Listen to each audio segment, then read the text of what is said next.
辛苦你了，还专门跑来广州一趟。你的事儿不辛苦。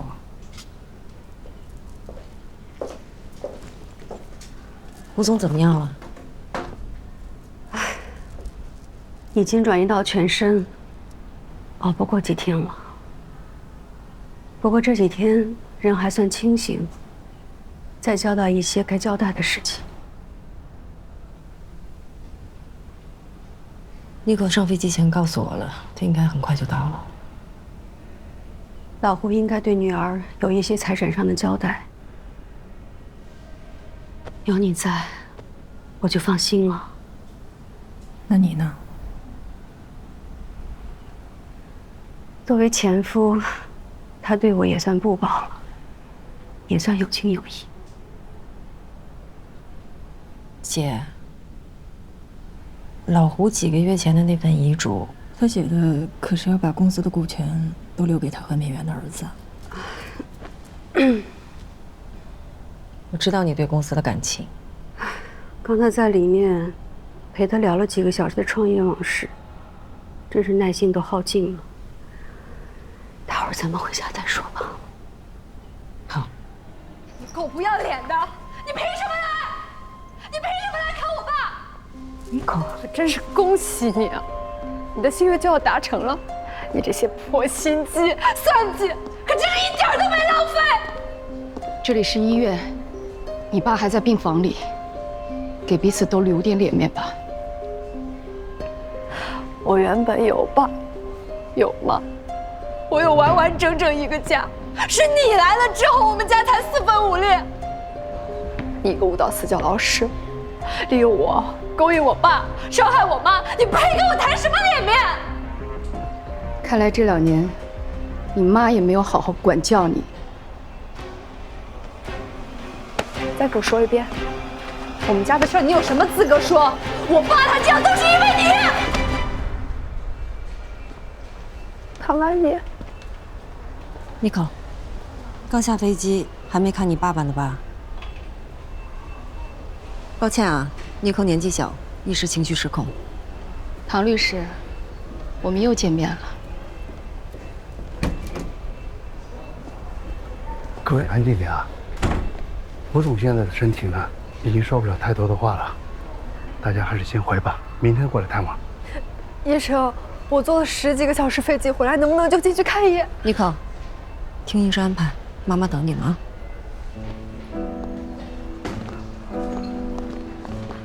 妈。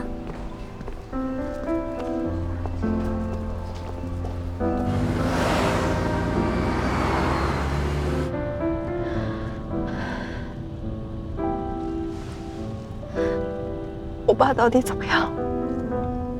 不到万不得已、紧急的时候，我不会打电话让你飞回来的。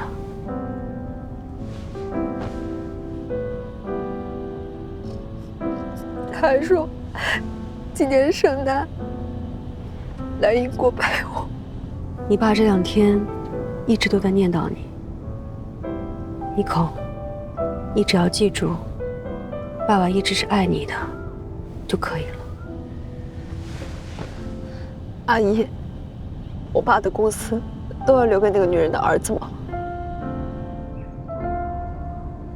这个胡总有他自己的安排，不过你不用担心，你是他的女儿，他不会不管你的。你的工作、生活他都有安排的。那些我妈也能安排，我妈养得起我，就是不甘心，不甘心被郑美元骗走那么多。阿姨，那你来广州是来帮我们的，对吗？这几天我都会陪着你们的。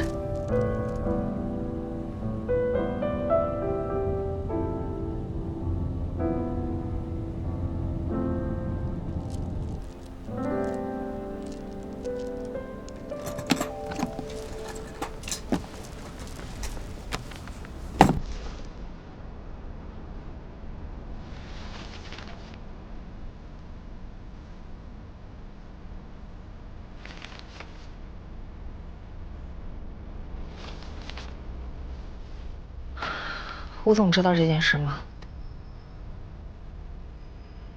这一份新的亲子鉴定，除了我，你是第2个见到的人。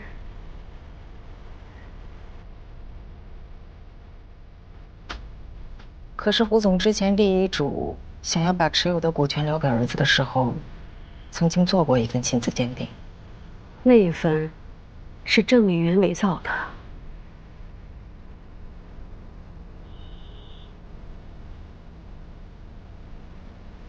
这么说的话，美元的儿子没有资格享有继承权。那你应该把这个交给胡总啊。一念嗔心起，100万丈门开，老胡马上要走了，难道不应该让他离开的有尊严且没有遗憾吗？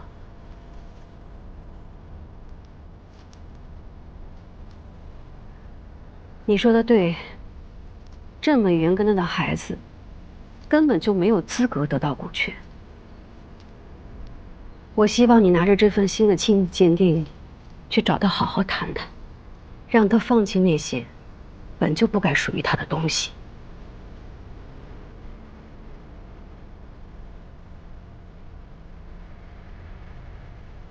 姐，你恨美元了？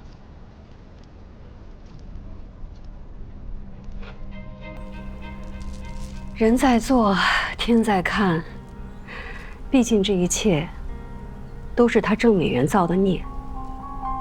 我只是保护老胡跟他的公司不要所托非人罢了。你觉得我能说服美元吗？当然，你是我的代理律师，我绝对相信你。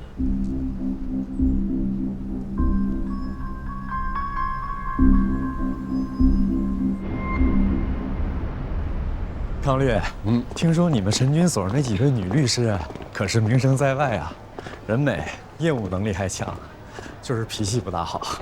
玫瑰虽然艳丽，但你得先接受它带刺儿啊。带刺的玫瑰啊，很容易扎手啊。老陈主任给你留这一大摊子，不轻松啊。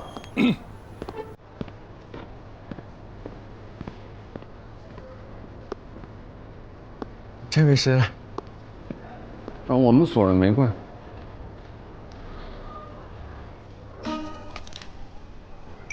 身体没事了吧？我回去休息一下就好了，没事了。你今天一天都在休息？不是跟你说了吗？休息一下，好多了，我就该干嘛干嘛去了呗。至少应该跟我联系一下吧？你早上不是说没关系吗？是不是你说的？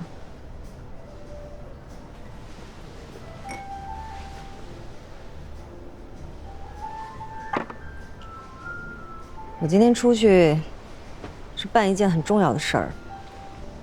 你跟我出来出差，还有人比我重要？蓝湖集团的胡总，你应该知道的，他前妻兰姐，我们从小就认识，她对我像亲姐姐一样。眼下胡总不是要过世了吗？关于遗嘱和遗产分配的问题很复杂，他现在需要我。所以说这次你来广州，就是来处理这些私事儿。私事儿也是公事儿，他是我的客户，也是陈君所的客户。好，那具体来说说，怎么复杂了？那就私事儿了。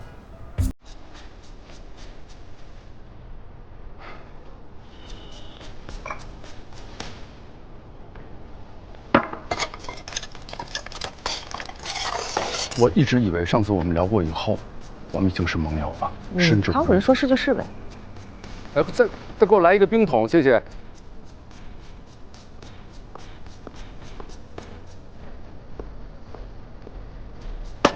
谢谢。我累了，常主任先喝啊。我没惹你吧？跟你没关系，累了。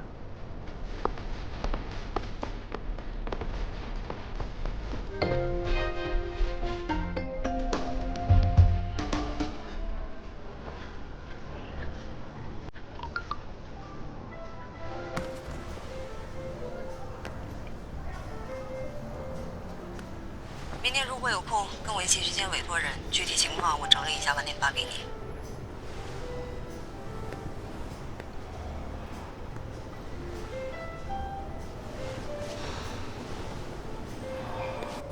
你是不是忘记跟我说对不起了？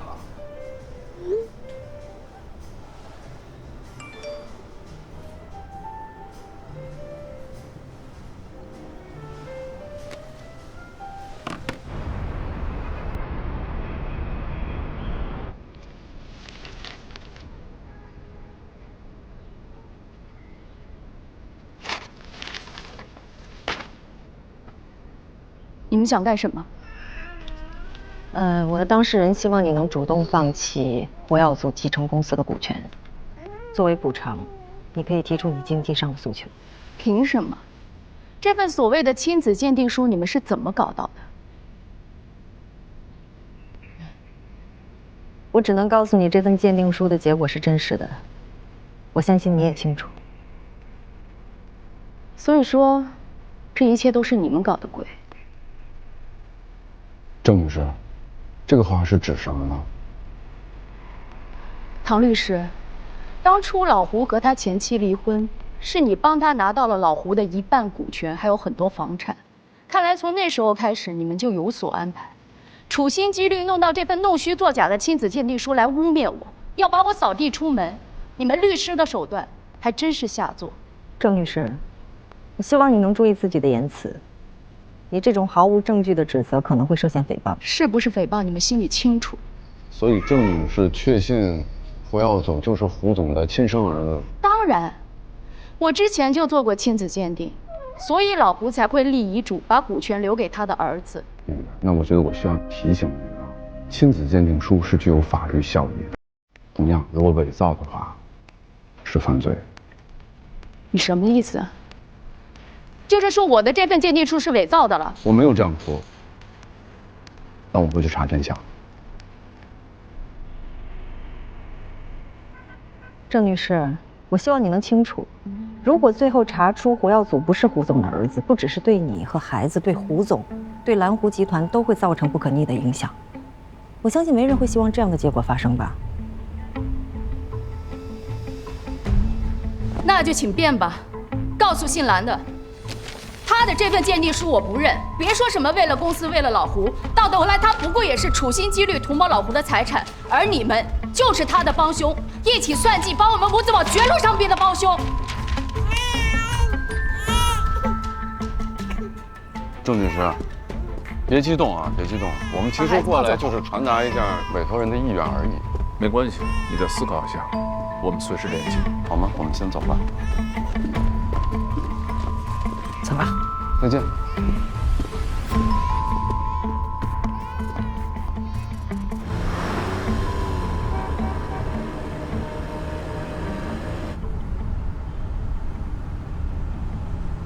你认为这一切会是兰姐一手策划的吗？我今天只是听了美元的一面之词，那至于兰姐，我不了解，你应该很了解啊，那是你朋友。但是有一点我很好奇，美元都做过一次亲子鉴定了，为什么兰姐还要再做第二次呢？她为什么一定怀疑这孩子不是胡总的呢？我也有这种感觉，好像这一切兰姐早就知道了一样，所以我才会认为她手里的那份亲子鉴定书一定是真的。美元今天的状态你也看到了，很笃定，很有可能她手里那份也是真的。你说有没有这种可能？美元送检的时候调换了手里的 DNA 样本，所以这个 DNA 它根本就不是胡总的。有这可能，但是同样，兰姐也可以这么做。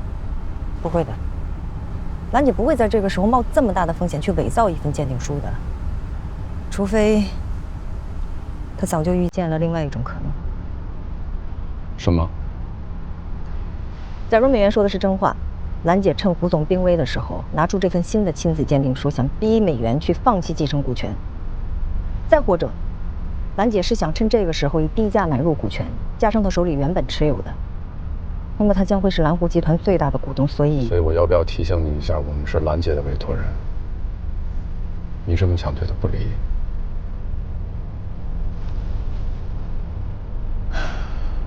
与其坚定立场，我更想知道真相。真相？真相就是我们现在基本可以确定，这个兰姐一开始就知道孩子不是胡总的，而且很有可能她知道孩子的亲生父亲是谁。这就是我认为的真相。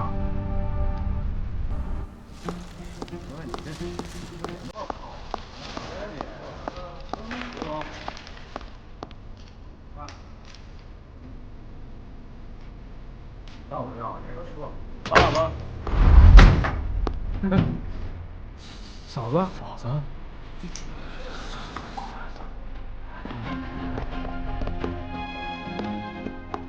伟安，你怎么来了？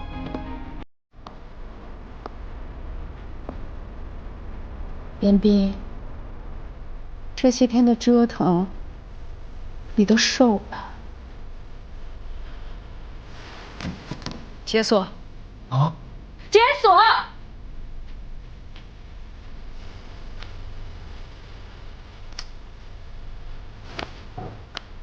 给我。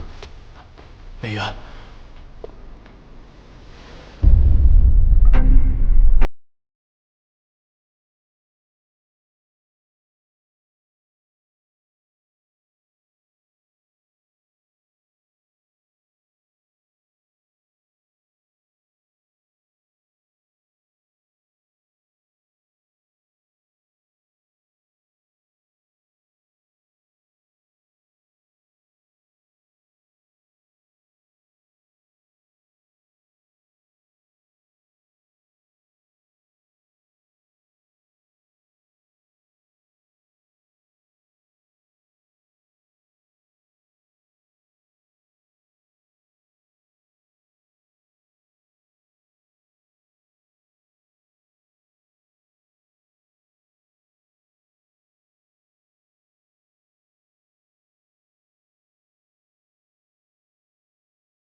那个孩子根本不是你的，他姓胡。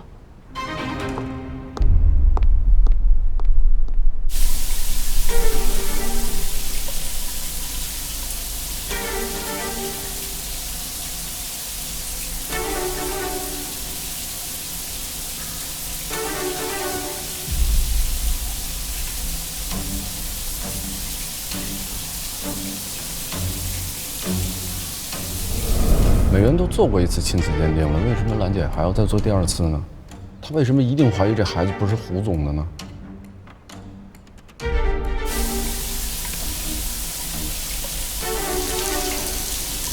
假如美元说的是真话，兰姐趁胡总病危的时候拿出这份新的亲子鉴定书，想逼美元去放弃继承股权；再或者，她想趁这个时候以低价买入股权，加上她手里原本持有的。那么他将会是蓝湖集团最大的股东，所以这个兰姐一开始就知道孩子不是胡总的，而且很有可能她知道孩子的亲生父亲是谁。毕竟这一切都是他郑美元造的孽。你觉得我能说服美元吗？你是我的代理律师，我绝对相信你。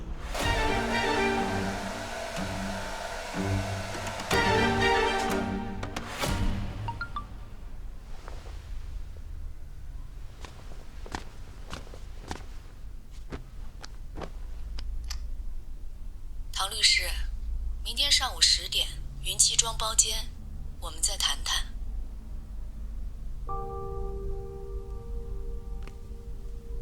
都是蓝总，是蓝总让我这么做的。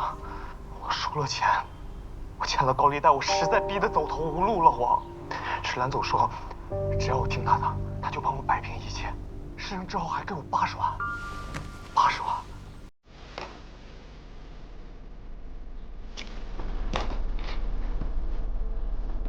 昨天我确实有些激动，但我想任何人站在我的角度都很难冷静。我只是不明白，我和老胡是真心相爱，我只是想为我爱的人生一个孩子，为什么会遭到如此恶意的算计？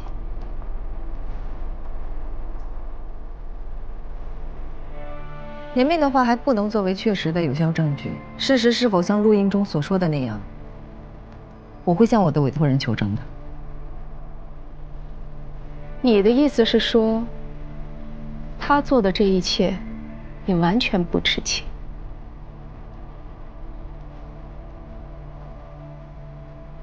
那我倒想问问你，做了他这么多年的代理律师，你真的了解他吗？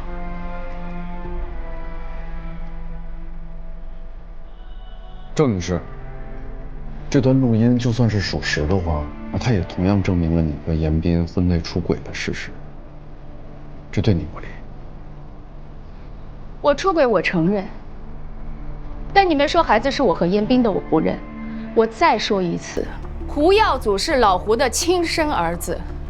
我并不想拿这段录音来证明什么，但你们应该比我清楚。如果严彬说的都是真的，那姓蓝的是不是也要为他的所作所为付出代价？设局算计，谋取利益，这是不是也算犯罪？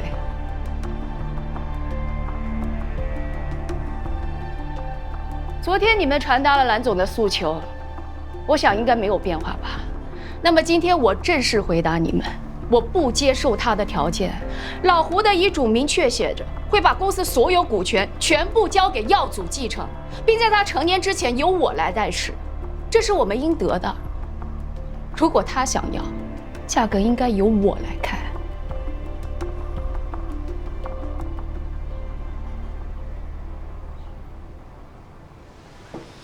胡总虽然立了遗嘱，但是遗嘱目前并未生效，也就是说，遗嘱中注明的所有资产目前还是胡总的，所以他依然拥有决定这些资产的最终归属权。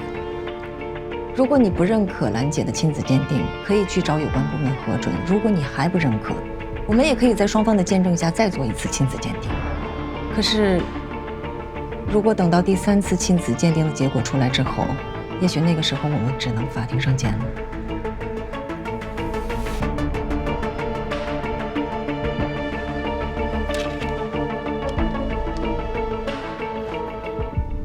那就没得谈了。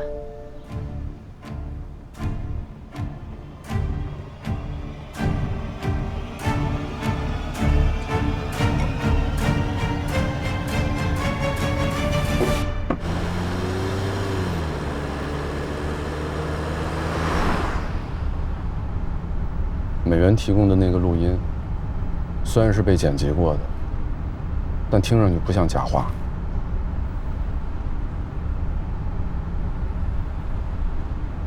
我知道你现在很纠结，作为律师，你要站在兰姐的立场，但是作为女人呢，你又很同情那个孩子的遭遇。女人，你觉得自己很了解女人吗，康主任？我在想什么，我不需要你来告诉我。你要是真的想帮我的话，你就帮我想想，怎么才能说服美元，让他放弃继承股权。你现在要说服的不是美元，是要说服你自己。你什么意思啊？你是兰姐的代理律师，你又是她的好朋友，而且你又知道从一开始兰姐就计划好了一切来算计你，那为什么你依然还要坚持她提出来的那些条件呢？除非你是觉得我也参与其中，我也参与算计了美元，是吗？哎呀，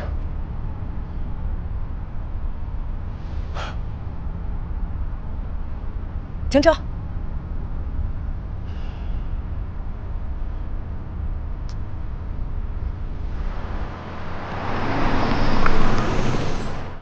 我知道，你一直都觉得我是一个不择手段的人，我也从来没标榜过自己是一个好人。你可以质疑我的人品，但请你不要质疑我的专业和底线。这种卑鄙的事我干不出来。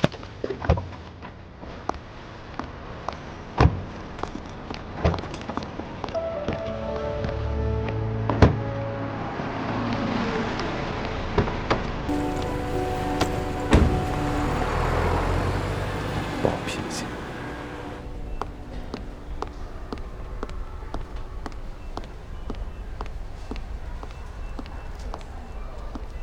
姐，来了。胡总情况怎么样了？这2天清醒的时间越来越短。妮可在里面陪他爸呢。毕竟是亲生父女啊，血缘至亲，谁也割不断。美元和孩子的事儿，我们聊聊吧。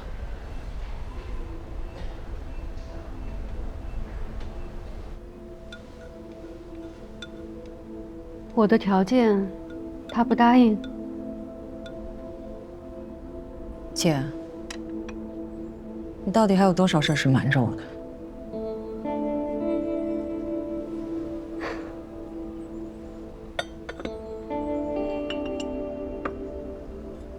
当年我跟老胡创办蓝湖，多少人眼红，明里暗里的使绊子跟我们作对。有一次资金链断裂，出了问题，欠了施工方很多钱。那些人扬言要挑了老胡的脚筋，是我一家一家求人借钱。当时你妈带我找了你外公，帮忙解决了困难。莹莹，你们家的恩，我记一辈子。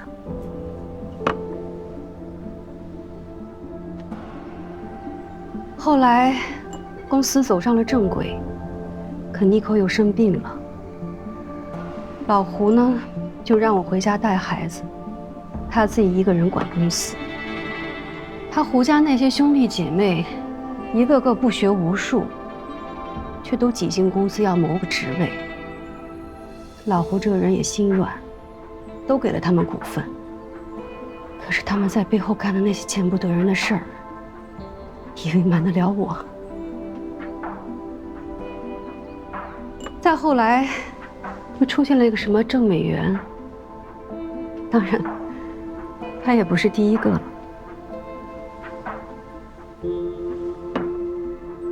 这家公司有我半辈子的心血和付出，让我拱手交给那些人，怎么可能甘心？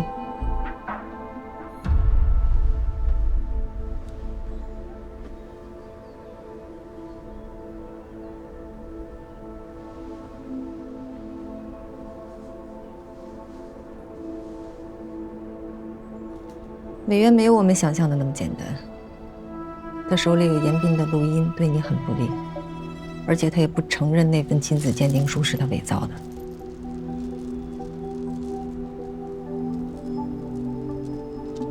姐，于公，我是你的律师，跟本案无关的或者一些对你不利的信息，你可以不告诉我，你甚至可以换一个你真正相信的律师。但是于私，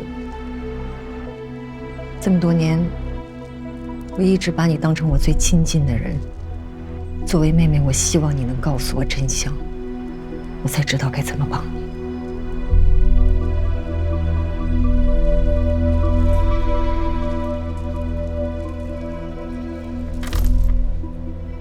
如果他不接受谈判条件，那就再做一次亲子鉴定。趁老胡还活着。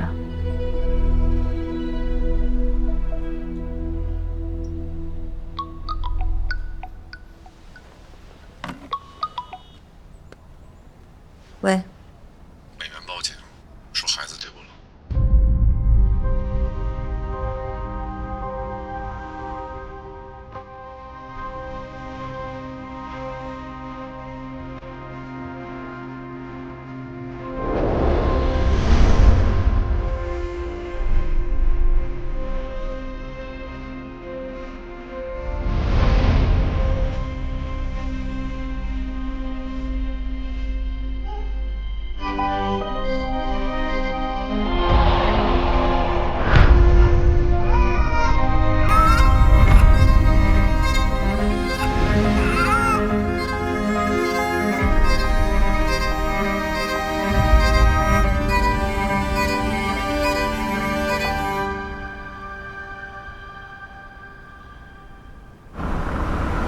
昨天刚好咱们去过他们店，警察要求咱们去配合调查。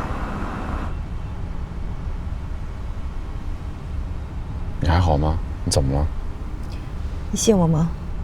我从来没有怀疑过你，啊，我相信你。那我不解释了，我为我那天的行为先跟你道个歉，郑重其事的跟你道个歉。但现在咱们不说这个，啊，人鸡悬梁，狗急跳墙，美元已经走到死胡同了。我现在怀疑美元的孩子就是他故意藏起来的。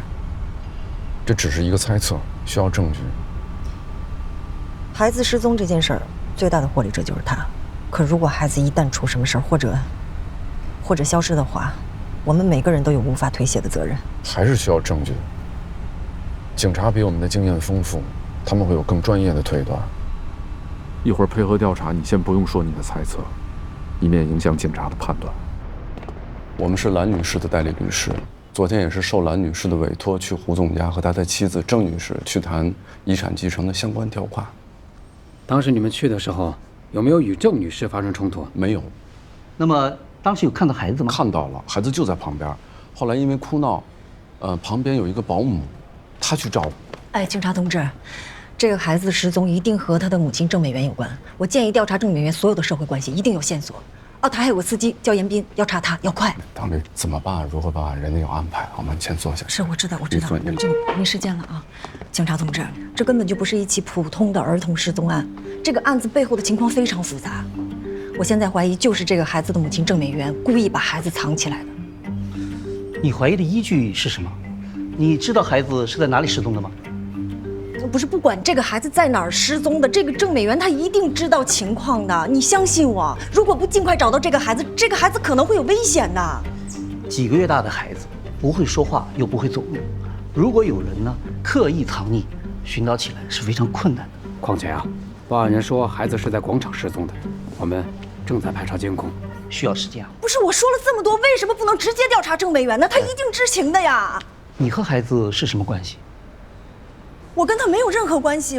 他是律师，孩子是一个朋友的孩子。不是，警察同志，不管这个孩子是谁的孩子，他都是一个毫无民事行为能力、任人摆布的孩子。他的意思就是时间拖得越久，孩子可能就越危险。一旦出了什么事儿的话，可能就是无论是出于社会舆论还是自己的良心，这个后果都承担不了，是这个意思。我们一定尽力寻找。是，那我们就不打扰你们了，我们先走啊。好，随时保持联系。好嘞。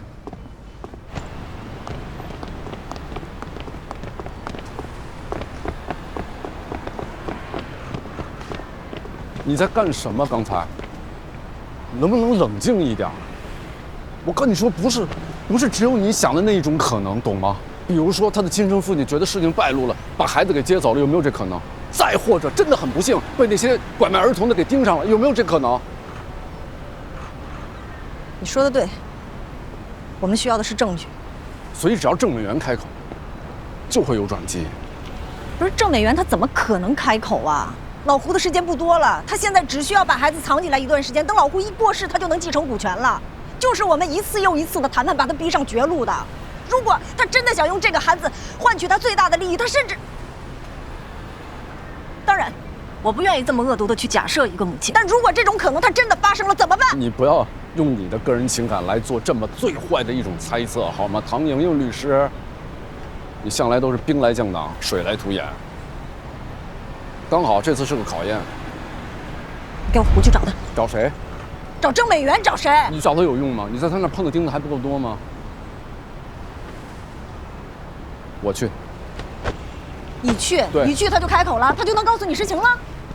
我与其在这儿跟你说风凉话，我不如去说一些能改变他的话。你站住！我去找兰姐。好啊，如果他那边有任何妥协，你就随时联系我。你那边有任何情况也要告诉我。希望这次能让我见识到康主任真正的实力，也希望他们的人性能接受得住这次考验吧。好啊，考验吧。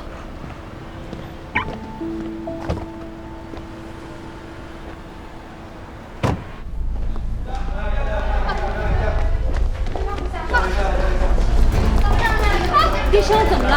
啊，怎么了？医生，怎么了？现在什么情况？哎，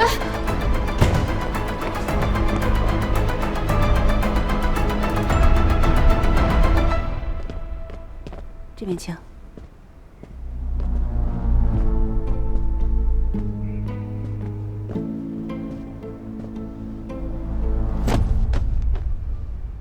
唐律师呢？他在忙着找你的孩子呢。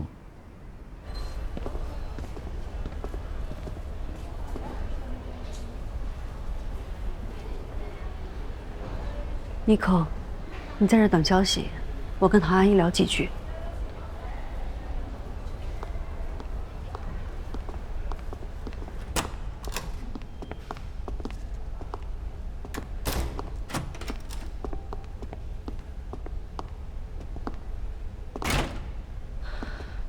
胡总现在情况怎么样了？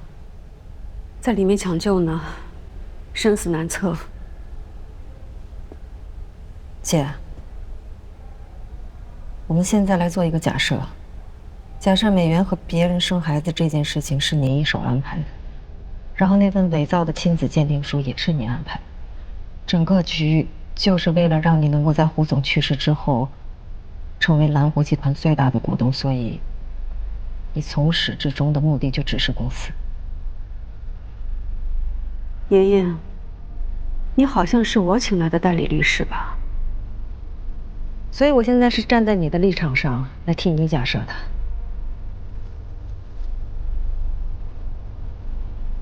我还有另外一个假设，假设美元的孩子消失不见了，那么你手里的那份亲子鉴定就是一张废纸，但是美元的手里呢，却有一张能证明胡耀祖就是胡总亲生儿子的鉴定证书。因为孩子的消失，你现在无法证伪，所以我们还有什么筹码跟美元谈？刚刚过去这段时间，到底发生了什么？我的第二个假设发生了，美元已经报警，孩子不见了。兰姐到底给了你们多少钱，让你们为了她这么卖命？郑女士，方法用错了。什么意思？首先啊，报假案，警方会处以5至10日的拘留并处罚款。至于伪造亲子鉴定书、骗取财产继承权，这个可就更严重了。随便你怎么说，现在孩子不见是事实。你见过真正丢了孩子的母亲是什么样？他们会像疯子一样在大街小巷四处寻找，生怕自己错过了自己的孩子。没有一个坐在家里面在这儿等消息的，没有，我没见过。我也找了，累了，天黑了才回家休息。如果你是代表兰姐来跟我谈判的话，也可以。3个亿，就是我开出的条件。我怀疑美元的孩子是被他故意藏起来的，所以姐，只要你把你知道的所有关于孩子的一切真相全都告诉警方，那么警方就会把调查的方向转向郑美元。我相信这对于尽快找到孩子会有很大帮助的。孩子是你10月怀胎生下来的，那是你的骨肉啊。你有没有替他想过，有一天孩子长大成人了，结果知道从自己一出生就被算计利用，他会怎么想？好，我们不说以后，我们就说现在，这么小的一个婴儿，吃喝拉撒，哭闹喊叫，这是婴儿的常态吧？我不管你给他放在哪儿，放在任何一个人家里，凭空多了这么一个孩子，邻里邻居的会不会问一下啊？会不会报警啊？那在他旁边的人会不会因为害怕，这个时候不让孩子出声，拿手去捂孩子的嘴啊？有没有可能？孩子一出生是不是就跟着你？还有那个阿姨，现在在孩子身边的是谁啊？陌生人，孩子会不会害怕？会不会哭得撕心裂肺要找妈妈？旁边人会怎么对他？会不会更用力捂住他的嘴？你要知道，一个成年人的力量对抗一个婴儿，这是有窒息的风险。不是你认识的人就一定可靠。姐，胡总现在情况危急，留给我们的时间不多了。趁最坏的结果还没有发生，我们现在还有机会改变。给我点时间，我要想想。3分钟，我等你。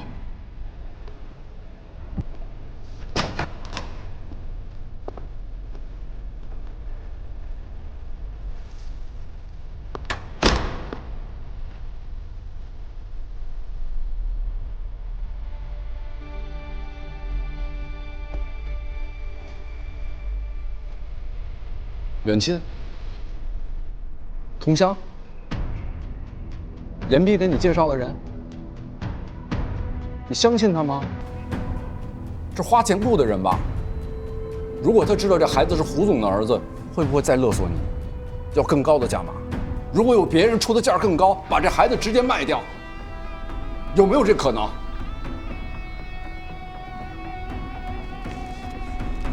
我告诉你，我2年前经手办过一个拐卖儿童案，刚满2周岁的一个小男孩，父母的疏忽，被铜像拐走了。父母着急，四处寻找，那个铜像慌了，控制不住那孩子，哭闹喊叫，一害怕把孩子顺手就扔到路边了。你知道，当警察找到那个孩子的时候，那孩子的尸体就漂在旁边的河塘上。你别说了，你的一念之差，很有可能就是你孩子的生死一线。你是他的妈妈，他的命在你手里，懂吗？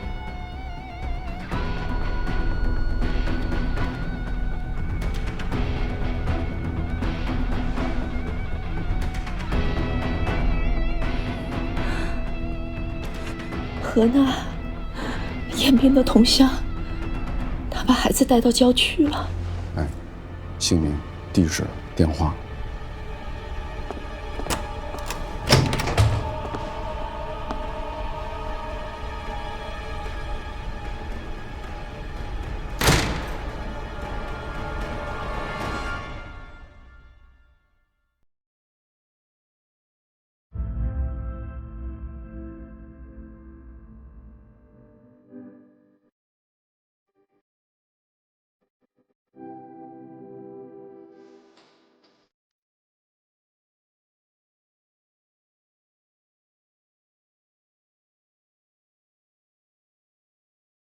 站在人海的中央，无从抓住的过往，记忆在循环，心却空旷。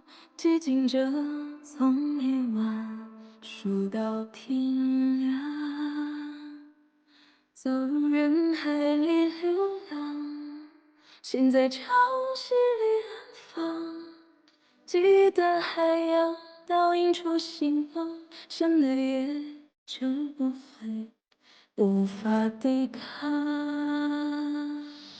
听见风的独白，它是云上的尘埃，雨在冲刷我给的信赖，伤害不该逍遥法外。听听风的独白，别让心燃尘埃，拧干了你潮湿的存在，别连带着伤害。在天空之外。